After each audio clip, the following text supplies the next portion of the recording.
série de messages, m'adresser ce matin peut-être spécifiquement aux papas, mais les mamans, vous pouvez rester.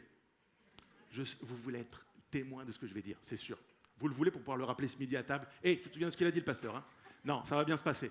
Nous avons besoin d'être au clair sur la question du Père. Et je crois que ce message, il est pour tout le monde, parce que nous avons besoin de repères. Je joue toujours sur cette notion, cette nuance repère.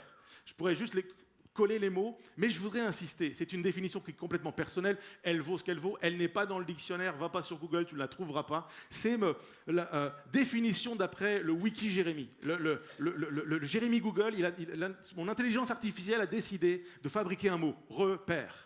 Nous avons besoin de repères. Nous avons besoin de personnes qui sont dans notre vie des repères, des modèles, des gens qui, par leur attitude, leur choix, leur façon de se comporter, de parler, de prier, d'agir, de servir, de gérer leur temps, leurs finances, sont des modèles. Et je crois que c'est supposé commencer dans la famille. Et ça tombe bien, nous sommes une famille. Donc il y a nécessité dans l'Église d'avoir des repères. Des hommes et des femmes qui communiquent la vie de Dieu. Des hommes et des femmes qui portent un modèle, qui incarnent quelque chose. C'est quoi un repère? Voici la définition made in Jérémie. C'est une personne de grande valeur morale dont les paroles sont en adéquation avec les actes. Quelqu'un qui porte un témoignage pertinent et authentique, qui s'implique auprès des siens et de sa communauté. Les pères sont concernés, mais les mères sont concernées. Les fils, les filles sont concernés, les mamies, les papis, les célibataires, les veufs, les veuves. Nous sommes tous concernés par le fait d'avoir besoin de repères et de devenir nous-mêmes des repères. La question d'être père, mère, d'être des repères dans notre vie, dans notre foyer, dans cette société, dans l'Église et partout, va bien au-delà de la question simplement biologique. Quand on voit Paul qui parle à Timothée, par exemple, il l'appelle « mon enfant bien-aimé ». Ce n'est pas son fils. Biologiquement, ce n'est pas son fils. Quand Paul parle à Onésime, il parle de son fils. Ce n'est pas ton fils biologique. Et quand Jean écrit ses lettres, il écrit à ses enfants bien-aimés. Ce ne sont pas ses enfants bien-aimés. Quand Pierre parle de Marc, il parle de Marc comme son fils. Ce n'est pas son fils biologique. Aucun de ces trois-là, et aucun des autres d'ailleurs, n'a demandé à se faire appeler père. Ça aurait contrecarré l'enseignement de Jésus dans Matthieu 23. Mais il y a cette réalité, cette notion que je peux, en étant un repère, communiquer la vie et manifester quelque chose dont des gars comme Timothée, des hommes de Dieu, des Marc, hommes de Dieu, Onésime, hommes de Dieu, ont besoin de vivre. J'ai besoin de repères. Tu as besoin de repères. Je laisse l'information arriver. Amen. Nous avons besoin également d'être des repères les uns pour les autres. Des repères, c'est quoi? Ce sont des hommes qui ont des cœurs de père pour devenir des repères. Nous sommes toutes et tous le fils, la fille naturelle de quelqu'un. Il y a un père, qu'on l'ait connu ou pas, qu'on soit en paix avec lui ou pas, qu'il nous ait abandonnés ou qu'il était formidable, nous avons tous un papa. Et il y a quelque chose qu'on a vécu avec notre papa qui a pu incarner le cœur de Dieu ou complètement désincarner, entre guillemets, le cœur de Dieu. Et je sais que quand on parle des pères, je le sais parce que ça fait des années maintenant que je travaille sur ce sujet, que je rencontre des gens. Il y a des gens qui me partagent « je ne suis pas d'accord, c'est trop dur ». Je me souviens de cette jeune fille qui un jour, dans une réunion de jeunesse tout à fait normale, classique, entre guillemets, je prêche sur « honore ton père et ta mère ». Elle se lève, elle crie, elle sort, elle claque la porte. Pourquoi? Qu'est-ce qui s'est passé? Et j'ai su plus tard les raisons du pourquoi, du comment. Cette fille avait vécu l'abus, etc. Et elle l'avait dit à ses parents et son père l'avait giflé en disant que c'était une menteuse. Honore ton père. Dieu ne peut pas me demander d'honorer mon père. C'est trop dur, c'est trop injuste, c'est pas possible. Mon père est méchant, mon père est violent, mon père m'a abandonné, mon père est loin. Dieu le Père ne peut pas nous demander de faire quelque chose. Ne peut pas nous demander de célébrer quelqu'un qui fait le mal. Je voudrais le dire à quelqu'un en intro de ce message. Le mot honorer dans la Bible, c'est le mot kabad, et c'est un mot qui veut dire pèse, sous-pèse, évalue, mesure. Prends ce qui est bon. Honore ce qui est bon, célèbre ce qui est bon. Mais il est hors de question de dire que le mal est bien et que le bien est mal. Et je voudrais le dire dès le début de ce message, pour quelqu'un qui a besoin de l'entendre. Dieu ne te demande pas de féliciter papa pour ce qu'il fait de mal. Dieu te demande d'évaluer, de peser, de reconnaître le bien et le pas bien. Il y a du bien, il y a du pas bien. Pour pouvoir commencer à travailler, à être restauré dans ton cœur sur la question du Père, de notre Père qui est dans les cieux, et de devenir à notre tour des repères. J'aimerais vous proposer une lecture ce matin pour tenter de comprendre certains principes. Pas tous, évidemment, la matinée ne suffirait pas, mais j'aimerais vous donner quelques clés pour devenir des repères et m'adresser spécifiquement aux papas ce matin. Et je crois que autant les papas que les autres vont être bénis. On va lire un texte qui est extrêmement parlant. C'est une personne dont on parle peu, c'est un homme dont on parle peu dans la Bible. Et comme il y a 3 semaines, je vous ai parlé de Jochebed, une femme, une maman dont on parle peu dans la Bible, j'ai fait le choix ce matin d'aller chercher un texte, d'aller chercher un homme dont on parle peu dans la Bible. Il s'agit de Manoah. Et on trouve son histoire dans le livre des Juges au chapitre 13. Et je vais lire plusieurs passages pour tenter de construire quelque chose dans notre vie ou reconstruire quelque chose dans notre vie. Juge 13, verset 2. Il y avait un homme de Tsoréa de la famille des Danites qui s'appelait Manoah. Sa femme était stérile et n'enfantait pas. Un ange de l'Éternel apparut à la femme et lui dit : Voici, tu es stérile, tu n'as point d'enfant, tu deviendras enceinte et tu enfanteras un fils. Verset 6. La femme alla dire à son mari : Un homme de Dieu est venu vers moi, il avait l'aspect d'un ange de Dieu, un aspect redoutable. Je ne lui ai pas demandé d'où il était et il ne m'a pas fait connaître son nom. Verset 8. Manoah fit cette prière à l'Éternel : Ah Seigneur, que l'homme de Dieu que tu as envoyé vienne encore vers nous et qu'il nous enseigne ce que nous devons faire pour l'enfant qui naîtra. Amen. Quelques mots du contexte. On est dans une époque où le peuple de Dieu est asservi. Ça fait 40 ans qu'ils se débattent avec les Philistins. Ça fait 40 ans qu'il y a un mode de pensée, de fonctionnement, de gouvernance qui ne leur convient pas du tout, où toutes les valeurs de la parole de Dieu ont été bafouées, où il y a de l'idolâtrie, il y a de la corruption partout. C'était une saison qui est extrêmement compliquée. Et le peuple de Dieu se trouve captif. Ils attendent quelque chose, ils prient pour quelque chose, ils s'attendent à Dieu, mais rien n'arrive, rien ne se passe. Et dans ce contexte, il y a un couple, Manoah et son épouse, qui, en plus de toute la pression de la société, eux vivent une pression à l'intérieur d'eux-mêmes. Ils aspirent à avoir des enfants. Ils veulent des enfants. Quoi de plus normal, quoi de plus légitime ? Ils sont là, ils sont ensemble, ils sont mariés.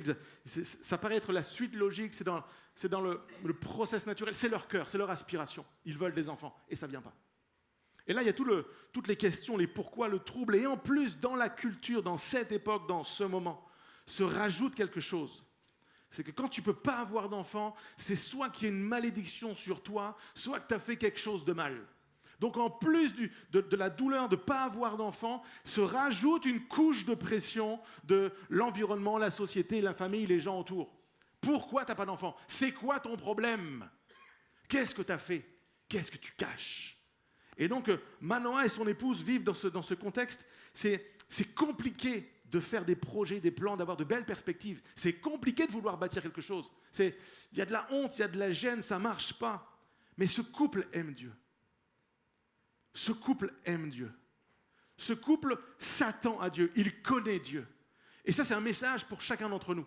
Même si la situation peut être compliquée, même si culturellement c'est compliqué, socialement c'est compliqué, même si dans ta famille c'est compliqué, même s'il y a de la pression sur pourquoi tu es comme ça ou pourquoi tu n'es pas comme ça, continue d'aimer Dieu.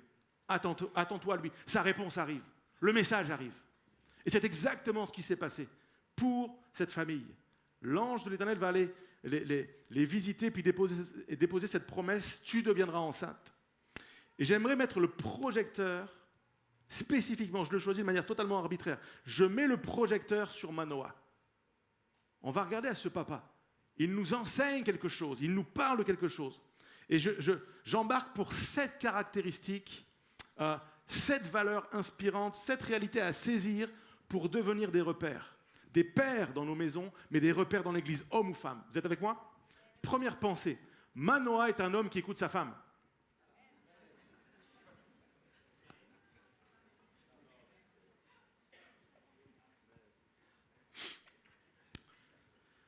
Un jour, je serai dans le ciel, j'irai prendre des cafés avec des gens.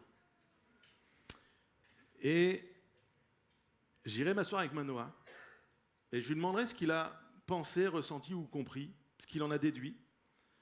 du fait que l'ange de l'Éternel aille parler à sa femme plutôt qu'à lui. Pourquoi est-ce que l'ange de l'Éternel va parler pas aux deux en même temps? Il parle à la femme. C'est le texte. Dieu parle à cette femme, à cette future maman. Tu deviendras enceinte. Et cette femme, ce qui est beau, c'est qu'elle ne va pas garder cette information et ce puissant message pour elle. Elle va aller le partager à son mari. Et ça me parle de quelque chose de très important pour nos familles, pour nos maisons, pour nos foyers. Est-ce que nous pouvons, dans nos maisons, parler des choses de Dieu? Est-ce qu'on peut parler des promesses? Est-ce qu'on peut échanger sur un message qu'on a entendu, sur un texte qu'on a lu? Est-ce qu'on peut partager des témoignages? Est-ce qu'on peut échanger sur les questions spirituelles ou juste sur la lessive? Est-ce qu'on peut parler des choses de Dieu ou juste des courses? Est-ce qu'on parle des choses de Dieu ou juste des vacances? Et il faut parler des courses, des vacances et des lessives. Mais est-ce qu'on peut parler des choses de Dieu? Il y a de l'espace dans ce couple pour échanger sur des choses spirituelles. Et j'aimerais nous challenger peut-être les uns les autres à dire, ce midi, parlons des choses de Dieu. Il n'y a pas beaucoup d'amens, c'est normal. Ça pique au début, vous allez voir, après ça passe. Je m'adresse à tout le monde ce matin. J'ai écrit ceci: si nous voulons voir le projet de Dieu s'accomplir, si nous voulons donner de la vie, soyons à l'écoute du message qui vient du cœur de Dieu. Tout a commencé avec un message qui vient du cœur de Dieu. Tu deviendras enceinte, tu vas communiquer la vie. Et je le redis, au-delà de la vie biologique, bien sûr, ce couple attend un enfant. Mais il y a des maisons, vous avez déjà les enfants, mais vous attendez la vie qui vient de Dieu. Vous attendez quelque chose qui vient d'en haut, une réponse, une promesse, un accomplissement, un exaucement, une guérison, un miracle, une réponse, quelque chose qui vient d'en haut. Est-ce qu'on peut en parler à la maison? Est-ce qu'on peut échanger? Ce n'est pas une femme qui a dû rester repliée sur elle-même ou qui a choisi de rester repliée sur elle-même par la peur d'avoir un mari qui, à la maison, ne va pas la prendre au sérieux, ne va pas l'écouter parce que c'est une femme, parce que tu ne comprends pas, parce que tu comprends de travers, parce que de toute façon, on peut pas se parler, on n'échange jamais, ou qui va être condescendant, se moquer de ce qu'elle aura entendu de la part de Dieu en finissant avec un vieux « mais non, je rigole » qui a quand même saboté ta soirée. Tu sais le « oh non, je rigole » qui a quand même saboté ta soirée. Tu le connais ce moment?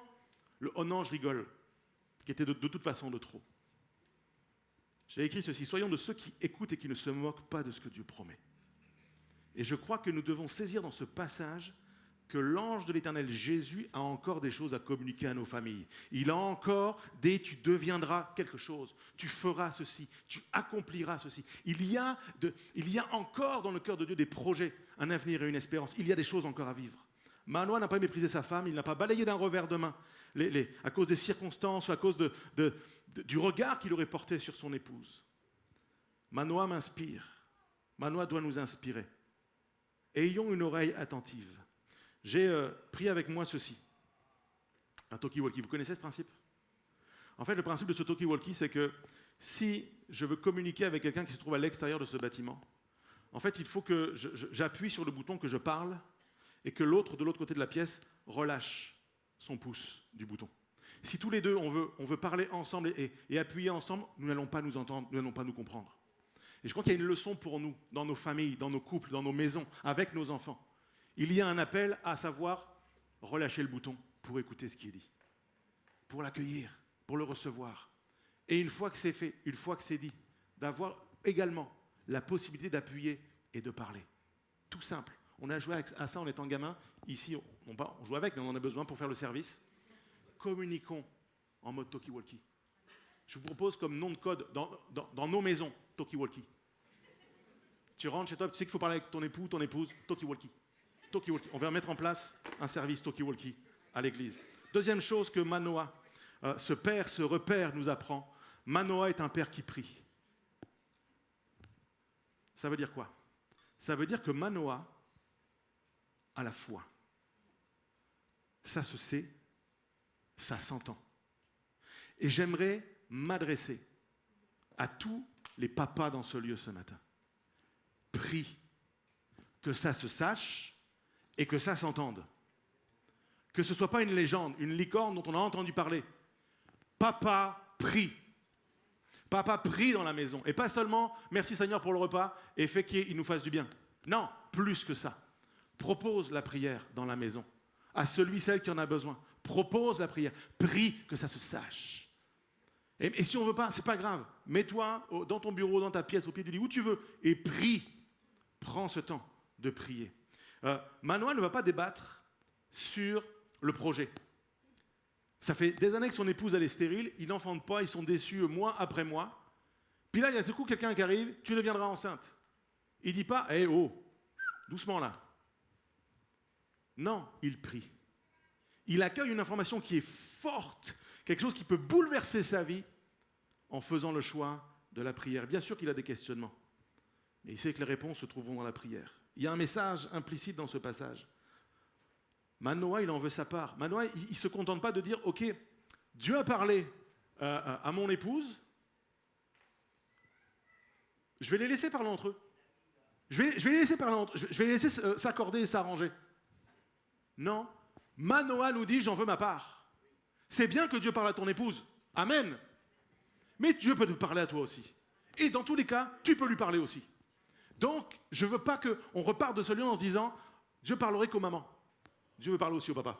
Et pour ça, tu peux aller parler avec ton papa qui est dans les cieux. J'ai écrit ceci, Dieu peut te parler à toi aussi parce que tu fais partie du projet. C'est sûr. Quand Dieu dit à cette femme, tu deviendras enceinte, ça prend un papa. Donc, tu fais partie du projet.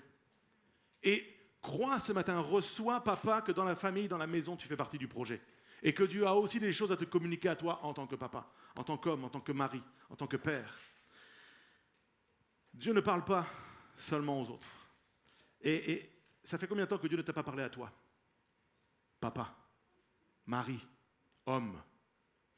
Manoah nous montre un chemin. Va prier. J'ai écrit ceci, la prière est le chemin que les repères prennent pour connaître le plan de Dieu pour eux-mêmes et pour leur famille. Et je veux prier encore aujourd'hui, je le dis, je le fais, je veux prier encore pour ma famille, pour être conduit, pour être dans le bon timing, dire les bonnes choses au bon moment, ne pas être l'instrument qui vient perturber, qui vient saboter l'œuvre de Dieu, mais au contraire qui la favorise.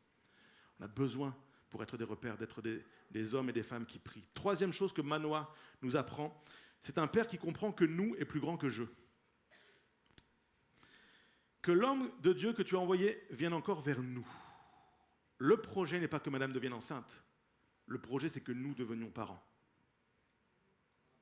Et il y a une nuance, les amis. Le projet n'est pas que madame devienne enceinte. C'est que nous devenions parents. Et c'est toujours le projet de Dieu. Le projet de Dieu n'est pas que des femmes soient enceintes. Le projet de Dieu, c'est que nous devenions parents. Que des hommes et des femmes deviennent des pères et des mères. Que dans l'Église, on ait cette pensée, parce que ça va au-delà, je le dis, je le répète, ça va au-delà de juste la cellule familiale. Ça concerne l'Église. Ce n'est pas à propos de je, c'est à propos de nous. Nous. Ce matin encore, on a pris la scène ensemble. Ce n'est pas je, c'est nous. Nous est plus grand que je.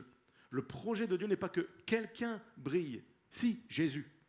Nous pouvons briller ensemble. Mais individuellement, on ne peut rien faire. C'est nous. Et dans la maison, nous sommes concernés. Ce n'est pas juste l'affaire de l'autre. Ce n'est pas juste le problème de l'autre, les tâches de l'autre. Non, nous sommes concernés par ce qui se passe dans la maison. Nous sommes concernés. Et je prie pour des pères qui sont concernés par ce qui prend place dans la maison. La pensée que je développe, c'est quel que soit le projet de Dieu, il n'est pas à propos de toi ou de moi, il est à propos de nous. Que ce soit dans notre cellule familiale ou à l'église. Le projet de Dieu n'est pas à propos de je ou tu, le projet est à propos de nous. Il est à propos de ce que nous allons bâtir ensemble. C'est le sens de la prière de Manoah. Il a besoin que l'homme de Dieu, le messager, ne revienne pas vers elle ou vers lui seulement. Il nous dit quelque chose, il faut qu'il vienne vers nous. Pas juste, Dieu me parle dans mon coin. Nous. Que Dieu nous parle à nous. Il y a quelques mois de ça, 2 ans maintenant on peut le dire, 2 ans en arrière, il a fallu que Dieu nous parle pour quitter Bordeaux et venir ici. Si Dieu avait parlé qu'à mon épouse, on ne serait pas là. Si Dieu m'avait parlé qu'à moi, on ne serait pas là. Il faut que Dieu nous parle. Dieu veut parler à nos familles, aux papas et aux mamans, aux gens qui composent la cellule. Il faut que Dieu nous parle. En tant qu'Église, il faut que Dieu nous parle. C'est quoi la prochaine étape ici? Pour la famille de Dieu. Qu'est-ce que Dieu veut de nous? Quelle est ma part dans ce nous? J'aimerais t'encourager à questionner Dieu. Nous. Quelle est ma part dans le nous? 4e chose que Manoah nous apprend, c'est que Manoah est un père humble devant le projet de donner la vie. Il prie ceci, qu'il nous enseigne ce que nous devons faire pour l'enfant qui naîtra. En fait, un repère, c'est quelqu'un qui connaît ses limites et qui est enseignable. Je crois qu'on arrête d'être un repère le jour où on ne peut plus rien apprendre, le jour où on sait tout. Le jour où on sait tout, c'est l'étoile qui brille dans le ciel, mais qui, en fait, à l'endroit où elle est déjà morte. Un repère est quelqu'un qui prie pour apprendre. Un repère est quelqu'un qui sait qu'il a besoin de repères. C'est paradoxal, mais je vous assure, ça marche. Un repère, c'est quelqu'un qui a un repère, mais qui a besoin de repères. Et qui se laisse enseigner, qui se laisse challenger, qui se laisse emmener à la prochaine étape. Ok, j'avais un bébé, maintenant c'est un enfant qui est plus grand, maintenant c'est un adolescent, maintenant c'est un jeune adulte qui fait n'importe quoi, il est majeur. À chaque étape, j'ai besoin de repères. J'ai besoin d'apprendre, j'ai besoin de prier. Seigneur, dis-moi ce que je dois faire devant ce projet. Je me souviens de ce jeune homme avec Sandy, avec mon épouse. On a donné un cours sur la préparation à la parentalité à Momentum à Bordeaux. Et il y avait un jeune couple devant nous. C'était leur premier bébé. Madame était enceinte à peu près jusque-là. Elle était enceinte de là à là à peu près. C'était vraiment c'était imminent. À tout moment, l'enfant pouvait sortir. Et le papa était à côté. Alors, elle était radieuse, ça allait, souriait, tout ça. Et lui était tout tremblant, il était assis. On a cru que c'est lui qui allait exploser, en fait. J'ai cru que c'est lui qui avait des contractions. Et j'ai dit, mais qu'est-ce qui t'arrive? Qu'est-ce qui se passe? Et il me dit, mais moi, j'ai pas eu de papa, moi, j'ai pas de modèle, moi, je vais pas être capable d'être un bon père, moi, je sais pas ce qu'il faut faire. Et je voyais vraiment tout son état de stress et de panique et de trauma, de qu'est-ce que je peux faire, moi, en tant que papa. Et en fait, il n'y a que deux scénarios. Le premier qui est pratiqué par de nombreuses personnes, hommes ou femmes, qui s'appelle la fuite. Je quitte. Je quitte la maison, je quitte le foyer, je quitte le projet. Papa a quitté le groupe. Papa a quitté la conversation. Parfois, c'est au sens physique. Papa est parti. Maman est partie. Parfois, je ne sais pas ce qui est pire. Tu es présent, mais tu es parti. Tu es présent, mais tu n'y es pas. Tu n'es pas là, tu n'es pas concerné. Tu vis à la même adresse que ton épouse et les enfants, que ton époux et les enfants, mais tu n'es pas concerné. Tu n'y es pas. La fuite. Je ne sais pas, donc je dis rien, je fais rien, j'attends, ça passera. Deuxième chemin, c'est ce que fait Manoah. Dis-nous ce qu'on doit faire. Qu'est-ce qu'on doit faire? Il réclame la sagesse de Dieu. Il réclame la sagesse qui vient d'en haut. Il a besoin de plus de sagesse. Il a besoin de savoir quoi faire, comment aligner ses choix par rapport à la pensée de Dieu, quoi décider, dans quelle direction aller. Qu'est-ce que je dois faire? Jacques, l'apôtre Jacques nous dit ceci, Jacques 1, verset 5, « Si l'un de vous manque de sagesse, qu'il la demande à Dieu qui donne à tous simplement et sans faire de reproche, elle lui sera donnée. » Je prie pour des pères ce matin. Je prie pour des mères qui disent à Dieu, « Donne-moi la sagesse avec mon fils ou ma fille. » De dire les bonnes choses, les bons mots au bon moment. De ne pas avoir cette parole qui tue. Même si ça m'agace, même si des fois il y a quelque chose en moi qui voudrait exploser, donne-moi de la sagesse. Donne-moi de la sagesse. De parler au bon moment, de me taire au bon moment, de poser l'action au bon moment, pour être un repère dans mon foyer. Je ne veux pas fuir. J'ai écrit ceci, j'espère que vous êtes avec moi. Nous ne fuyons pas devant la responsabilité que Dieu nous confie de devenir des pères, des mères dans cette génération. Au contraire, nous prenons notre famille naturelle à cœur, nous prenons la famille de Dieu à cœur. Nous avons besoin de la sagesse pour faire ce qui doit être fait, pour dire ce qui doit être dit, pour assumer ce qui doit être assumé. Restons humbles devant le projet de Dieu, mais vivons le projet de Dieu. Questionnons le projet de Dieu. Allons, marchons pour le projet de Dieu. Et la suite est magnifique, parce que Dieu va exaucer la prière de Manoah. Juge 13, verset 9, Dieu exauça la prière de Manoah et l'ange de Dieu vint encore vers la femme. Elle était assise dans un champ et Manoah, son mari, n'était pas avec elle. Elle courut promptement donner cette nouvelle à son mari et elle lui dit, voici l'homme qui était venu l'autre jour vers moi m'est apparu. Manoah se leva, suivit sa femme et alla vers l'homme et lui dit, est-ce toi qui as parlé à cette femme? Il répondit, c'est moi. Manoah dit, maintenant, si ta parole s'accomplit, que faudra-t-il observer à l'égard de l'enfant et qu'y aura-t-il à faire? Cinquième caractéristique, Manoah est un père qui comprend que l'auteur du message est aussi important que le message lui-même. Et Manoah nous enseigne quelque chose. En fait, au début, il ne sait pas que c'est l'ange de l'Éternel. C'est un messager, c'est quelqu'un qui vient parler. Et il vient de lui dire quelque chose qui est un message très fort. Est-ce que tu es en train de me vendre du rêve là ou est-ce que c'est sérieux? Est-ce que ce que tu dis est fort? Et en fait, Manoah a besoin de le vérifier, non pas dans des livres, mais auprès du messager lui-même. Et je crois que c'est ce que des repères font. Des repères vont vérifier auprès du messager. Et des repères savent que celui qui donne le message, celui qui inspire la parole de Dieu, celui qui parle à travers la parole de Dieu, est digne de confiance. Ce que Dieu dit, ce que sa bouche dit, son bras l'accomplit. Je n'ai pas de crainte ou de peur ou de doute à émettre. Ce que Dieu dit, il l'accomplit. Quand Jésus dit que nous sommes sauvés, ça veut dire nous sommes sauvés. Quand Jésus dit « je fais de toi la tête et non la queue », ça veut dire « je fais de toi la tête et non la queue ». Quand Jésus dit « je ferai de toi une grande nation », ça veut dire « je ferai de toi une grande nation ». Quand Jésus dit que les portes du séjour des morts ne peuvent rien contre toi, ça veut dire que les portes du séjour des morts ne peuvent rien contre toi. Quand Jésus dit que celui qui vient à lui, des fleuves d'eau vive couleront de son sein, ça veut dire que quand on vient à lui, il y a des fleuves d'eau vive qui jaillissent de nous. Pour la maison, pour que dans la maison, il y ait de la vie et de la vie en abondance. Il y a trop, je l'ai écrit comme ça, trop de grandes déclarations qui sont suivies de tristes frustrations. Mais les promesses de Dieu sont oui et amen en Jésus-Christ. Quand Dieu fait une promesse pour ta famille, il a les moyens d'accomplir ta famille. Il a les moyens de l'accomplir pour ta famille. Je crois que Dieu veut sauver ta famille. Je crois que Dieu veut sauver ton couple. Je crois que Dieu veut sauver ton mariage, tes enfants, tes fils, tes filles, tes petits-enfants peut-être. Ça prend d'accepter, d'assumer, de croire et de persévérer dans le fait d'être un repère. Je vais continuer de prier, je vais continuer de demander à Dieu, je vais continuer d'être à l'écoute, je vais continuer de considérer que ce n'est pas à propos de je, mes goûts, mes choix, je décide pour toi, pour mon fils, pour ma fille. Non, c'est à propos de nous, en tant que famille.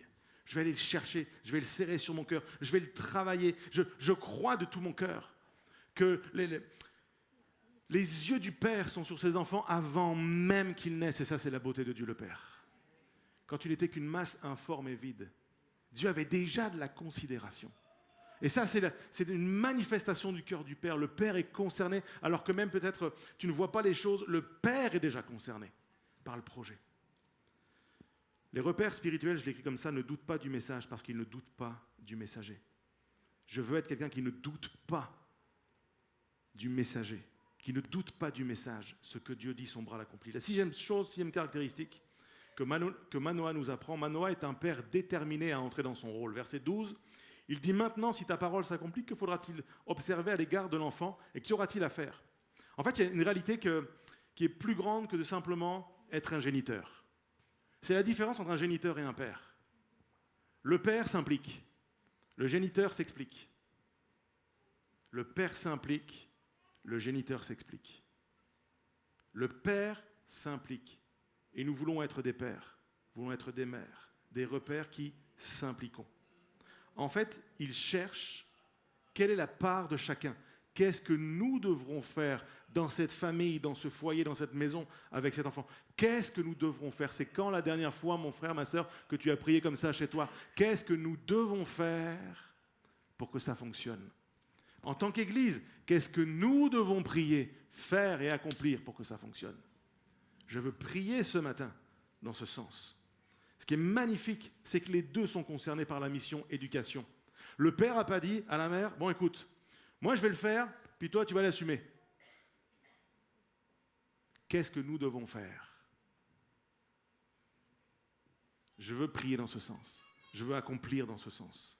Les deux sont concernés par l'accueil de l'enfant, par l'éducation de l'enfant, par le fait de prier avec l'enfant, par le fait de parler avec l'enfant, par le fait de questionner l'enfant, par le fait de témoigner à l'enfant de la foi, de la vie, des choses. Nous sommes concernés tous les deux. Nous sommes concernés dans l'Église, dans le fait de partager, de servir, de donner. Nous sommes concernés par les enfants de l'Église. C'est magnifique. Hier, on a eu une kermesse, et on va vous en dire un peu plus tout à l'heure, mais c'était magnifique de voir l'énergie manifestée pour les enfants. Moi, vous m'avez impressionné, les moniteurs, les aides monos, tous les équipiers, les bénévoles, vous m'avez impressionné. Le cœur manifesté. Ce matin, on est ensemble, il y a des gens à l'étage qui s'occupent des enfants, qui enseignent, qui se remettent en question, qui se laissent étirer, qui vont faire des choses encore plus folles, plus belles, plus grandes à la rentrée. C'est magnifique. Je prie pour la même faim, soif, énergie et passion dans nos maisons. Je prie que ce ne soit pas le travail d'un groupe d'élite. Ah non, mais tu comprends, nous on fait confiance, on le confie à ceux qui savent, qui sont qualifiés, qui sont appelés. Tu es appelé à être un repère. C'est la parole que tu avais besoin d'entendre ce matin. Tu es appelé à être un repère. Qui que tu sois. J'ai écrit ceci, ne soyons pas des pères ou des mères qui démissionnons parce qu'on ne sait pas ou qu'on ne sait plus comment faire. Manoah nous dit, demande à Dieu son conseil, son plan, ses directives pour tes enfants. Je ne veux pas démissionner parce que c'est compliqué. Je ne veux pas le confier à d'autres simplement parce que c'est compliqué. Je peux avoir besoin d'aide, mais je ne veux pas démissionner pour autant. Papa n'a pas quitté le groupe. Papa revient dans le groupe. Papa revient dans la conversation. On va inventer cette fonction sur WhatsApp. Il faut que les papas reviennent dans la conversation. Réalisons que donner la vie est une mission qui nous dépasse et qu'on a besoin du conseil de Dieu.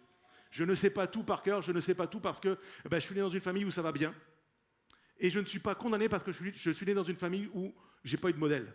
Dans les deux cas, j'ai besoin d'apprendre. Dans les deux cas, j'ai besoin d'aller vers notre Père, de me laisser inspirer par le modèle Manoah. Je termine ma lecture de Juge 13. Juge 13, verset 19. Manoah prit le chevreau et l'offrande, fit un sacrifice à l'Éternel sur le rocher, et il s'opéra un prodige. Pendant que Manoah et sa femme regardaient, comme la flamme montait de dessus l'autel vers le ciel, l'ange de l'Éternel monta dans la flamme de l'autel. À cette vue, Manoah et sa femme tombèrent la face contre terre. L'ange de l'Éternel n'apparut plus à Manoah et à sa femme. Alors Manoah comprit que c'était l'ange de l'Éternel. Tu m'étonnes. Ah, le barbecue, il a pris une saveur différente ce jour-là. Je peux te le dire. 7e caractéristique. Manoah est un père qui adore Dieu. Manoah est un père qui fait des sacrifices. Prend le chevreau, l'offrande, fait un sacrifice à l'Éternel sur le rocher. En fait, dans cet épisode, Manoah va mettre sa foi en action. Sa situation n'a pas changé. Madame n'est pas encore enceinte. Mais il a une promesse. Dieu est dans l'affaire. Dieu n'est pas contre mon foyer. Dieu est pour mon foyer. Et tu dois l'entendre ce matin. Dieu n'est pas contre ton foyer.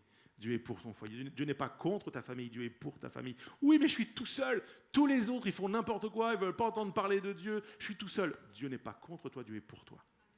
Et Manoah nous dit quelque chose. Ses yeux n'ont vu aucun changement. Il n'a pas eu de relation encore avec son épouse. Il ne s'est rien passé. Manoah nous montre ce qu'un repère fait pour commencer. Il adore. Il adore Dieu. Il fait un sacrifice. Il choisit de prendre de ses biens légitimes qu'il pourrait juste manger et il les apporte à Dieu. Et ça, c'est la vie d'un repère. Quelqu'un qui dit « Je fais passer l'Éternel avant moi. Je remercie avant même d'avoir obtenu. Je commence par m'offrir, par me consacrer, par dire « Je crois que tu vas le faire. Alors, comme je crois que tu vas le faire, je commence par dire merci. » C'est pas arrivé, mais je crois que ça va arriver. Donc, je peux t'adorer. Je fais un sacrifice d'adoration. Quelle manifestation magnifique. Manoah est un adorateur. Manoah, en fait, réalise quelque chose. Il a une parole. Il ne la mérite pas. Ils n'ont rien fait pour. C'est une grâce. Et la grâce appelle notre adoration. Quand on réalise la grâce que Dieu nous a fait, on ne peut que l'adorer. L'adoration est notre réponse à la grâce. Je prie que dans nos foyers, dans l'Église, notre réponse aux grâces de Dieu, ce soit d'adorer. Et de ne pas dire c'est normal, j'ai travaillé pour. C'est moi qui l'ai fait. Non, c'est une grâce. C'est une grâce qui vient d'en haut. Alors merci Seigneur pour ta parole, merci pour tes promesses. Tout n'est pas encore arrivé, tout n'est pas réglé, mais merci d'avance. Je sais que tu as mon dossier entre tes mains. Je prie qu'à la fin de ce moment, on puisse prier ensemble. Tu as le dossier entre tes mains, Seigneur, et je te bénis par avance. Je ne fais pas jusque demander, je te rends grâce, je te rends gloire par avance. J'agis déjà dans la perspective de. Je crois que tu l'accomplis. Pendant que les musiciens reviennent, j'aimerais terminer ce message. Je fais une dernière lecture dans la première lettre que Paul a écrite à Timothée, chapitre 5, verset 1er. Il va dire ceci, « Ne réprimande pas durement le vieillard, mais exhorte-le comme un père. Exhorte les jeunes gens comme des frères. Exhorte les femmes âgées comme des mères, et celles qui sont jeunes comme des sœurs en toute pureté. » En fait, un repère cherche comment édifier, exhorter, encourager tous les gens autour de lui. C'est pour ça que je dis que être un repère, c'est pour tout le monde. Paul est un repère pour Timothée, il encourage Timothée à être un repère pour ceux qui l'entourent, pour être un communicant de la vie de Dieu, un communicant des projets de Dieu. Et c'est magnifique, en grec, le mot exhorter, c'est parakaleo. Il se traduit de différentes manières. C'est soit demander, exhorter, inviter, apaiser, engager à, parler avec bonté et prier. Paul est en train de dire à Timothée, aux gens qui sont autour de toi, les plus âgés, les plus jeunes, les hommes, les femmes, les pères, les mères, les fils, les filles, tout le monde. Voilà le projet. Pour être un repère, il faut que tu demandes des choses. Il faut que tu exhortes, que tu encourages à certaines choses. Il faut que tu invites à certaines choses. Il faut que tu apaises certaines choses. Il faut que tu engages à certaines choses. Il faut parler avec bonté. Et il faut prier. Ce qui est fou, c'est que l'homme qui écrit ces choses, Paul, qui l'enseigne à Timothée, en a été au bénéfice avec quelqu'un qui était pour lui un repère, Barnabas. Barnabas, son nom signifie fils de l'encouragement, c'est fils de l'exhortation, c'est celui qui encourage. Et en fait, Paul a été au bénéfice de Barnabas. Il l'a eu pour repère. Et maintenant, il est un repère pour Timothée. Et ça arrive jusqu'à nous en 2024 à l'Église à vivre. Je bénis Dieu pour sa providence divine. Il pourvoit au repère dans l'Église. Nous sommes au bénéfice d'hommes, de femmes qui sont des repères, qui manifestent un cœur de père dans la maison. Il y a des gens qui, dans nos vies, ont été des repères. Je suis sûr que si je m'assois avec chacun d'entre vous, vous allez me dire, il y a eu lui, il y a eu elle, il y a eu tel moment, je me souviens à ce moment-là. Et j'ai différents repères, des personnes qui m'ont vraiment impacté dans la vie. Et il y en a un en particulier, mon seul regret aujourd'hui, c'est de ne pas pouvoir passer plus de temps avec lui. Il y a un pasteur au Québec qui s'appelle Jocelyn Olivier, qui est pasteur à l'église Nouvelle Vie. Ce n'est pas un homme que vous trouverez spécialement sur les réseaux. Il n'y a pas de message en ligne de lui, de choses comme ça.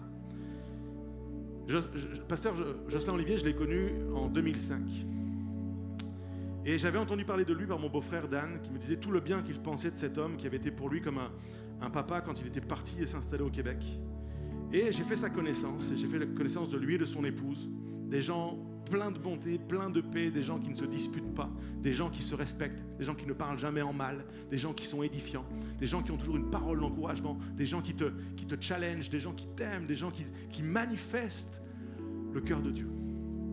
Et donc on fait connaissance, et dans les mois qui ont suivi, on a eu l'occasion de faire une tournée en France, et il était avec nous. Et donc tous les jours, on était avec lui, on échangeait, on parlait. Il y a des gens comme ça, tu veux jamais que ça s'arrête.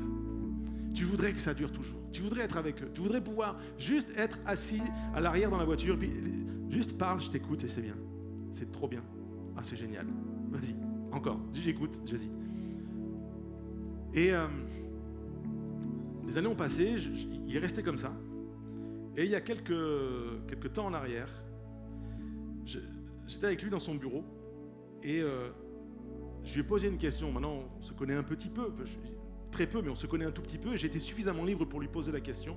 Et je dis, Jocelyn, depuis toujours, entre guillemets, tu es à l'église Nouvelle Vie, depuis toujours tu sers et tu es impliqué là, tu as vu passer plein de gens, plein d'événements, il y a eu plein de choses, vous avez fait des belles choses, vous avez vécu des drames, des difficultés, vous avez vécu des trahisons, vous avez vécu des...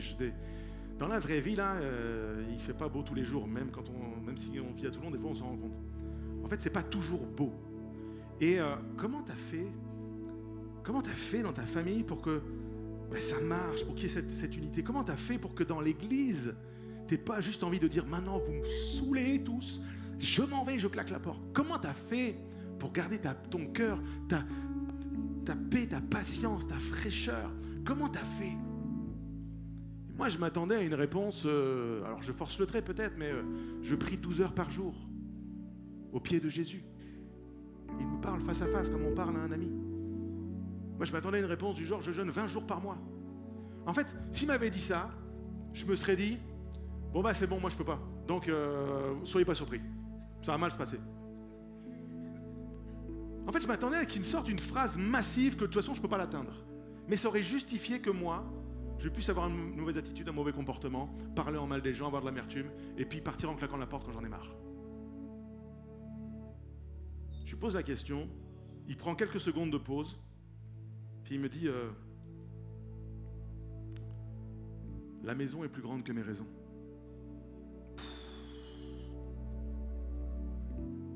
La maison est plus grande que mes raisons. La maison que je forme, mon foyer, mon épouse, mes enfants. La maison est plus grande que mes raisons. Voilà pourquoi je ne suis pas parti vivre avec une autre femme. Voilà pourquoi je n'ai pas décidé de faire la crise de la quarantaine et de partir. Voilà pourquoi je n'ai pas capitulé quand il a fallu élever les enfants, les reprendre. Et voilà pourquoi on tient la barre. La maison est plus grande que les raisons. Voilà pourquoi dans l'Église, on s'implique, on sert et on donne et on se donne et on se livre. Pourquoi? La maison est plus grande que mes raisons. C'est pas tout comme j'aime et je suis sûr que c'est pas tout comme tu aimes. Mais la maison est plus grande que mes raisons. Et quand on vit comme ça, quand on aligne nos cœurs à cette réalité spirituelle, on a un repère qui traverse les décennies, fidèlement, ancré sur le roc, heureux, pas qui subit, heureux, parce que la maison est plus grande que mes raisons.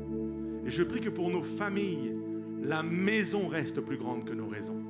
Je prie que tu pries ces choses, que tu reçoives ces choses. Peut-être tu es un jeune homme, une jeune fille, tu n'as pas encore construit la maison, tu n'as pas encore construit ton couple. Je prie que tu dises, c'est comme ça que je veux le bâtir. J'ai peut-être pas eu le modèle, mais c'est ça que je vais prendre. Peut-être tu as eu le modèle, reproduis-le. Peut-être tu dis, mais moi, ma maison est déjà construite, mon couple, mon foyer, mes enfants, et puis on n'a pas fait ça. C'est pas trop tard. C'est pas trop tard. Aujourd'hui, tu peux dire, la maison va être plus grande que mes raisons. Je vais arrêter de me plaindre, je vais arrêter de me lamenter, je vais arrêter de me justifier, je vais arrêter de m'expliquer, je vais m'impliquer. Je vais prendre le dossier. Comme Manoah, je suis dépassé, mais je vais prier. C'est pas que l'autre, c'est moi aussi, c'est nous. Je crois que Dieu n'en a pas terminé. Je crois que ses projets s'accomplissent, ses promesses sont oui, amen. Vous êtes avec moi à l'église? Est-ce qu'on pourrait se lever ensemble et pendant quelques instants fermer nos yeux et puis dire, Seigneur, nous voulons être des repères. Merci pour les repères dans nos vies. Merci pour les hommes et les femmes de Dieu que tu as mis devant nous, qui nous inspirent des choses. Permets qu'ils soient renouvelés dans leur passion pour toi. Préserve-les de la chute, garde-les du mal, fortifie-les. Mais nous voulons à notre tour être des repères dans cette génération, être des repères dans nos maisons. Je crois ce matin que tu peux être un jeune homme qui a un repère pour ses petits frères ou ses petites sœurs. Je crois que tu peux être une jeune fille, être un repère pour tes frères et sœurs. Tu peux être un repère quand tu t'impliques ici à l'église. Tu peux être un repère, quel que soit ton âge, quelle que soit ton ancienneté. Être un repère, c'est choisir de dire, Seigneur, je veux m'impliquer dans le projet que tu as pour moi. Je reconnais qu'il y a un projet et je veux arrêter de faire comme si je n'étais pas concerné. Je vais arrêter de quitter la conversation. Je vais rester dans la conversation et je vais écouter, je vais apprendre, je vais me discipliner, je vais me challenger, mais je vais vivre les promesses et les projets que tu as pour ma maison. Il est hors de question que je m'en passe. Je prie, je vais être un repère dans mon foyer, je vais être un repère dans cette génération. Et pour ça, ce matin, frères et sœurs, ensemble, j'aimerais nous inviter à nous approcher du Père, à courir vers notre Père Céleste. Il sait comment faire de nous des pères et des mères. Il sait comment faire de nous des repères. Il sait comment accomplir ses promesses. Il a encore des choses à communiquer à ta famille. Est-ce qu'on pourrait, d'un même cœur, chanter et confesser, déclarer, je cours vers le Père avec l'équipe de louange. Déclarons-le ensemble.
On peut acclamer le roi.